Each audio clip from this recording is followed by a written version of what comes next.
I have always to ask myself the question, is it possible for me? Am I the right person for the right challenges?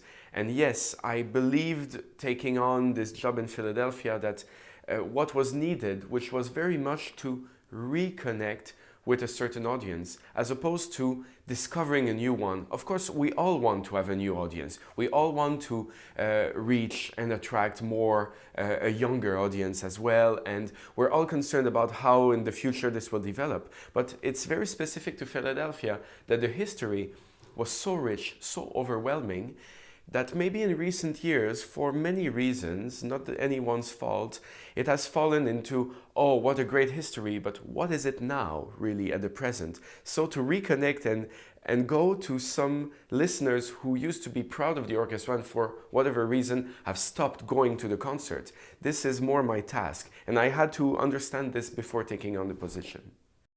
Stokowski himself, 100 years ago, was so groundbreaking. He was commissioning pieces. He was also changing the kind of orders of the programs every time. There was never a single program with an overture, a concerto, and then a symphony, which we find nowadays. There was always an encore. There was sometimes a shell of around the orchestra which was painted in a different color to surprise the audience. And of course, we know him as well as the groundbreaking Fantasia, where he interacted with Mickey Mouse and so on. So by being forward-thinking, we are actually honoring our own tradition.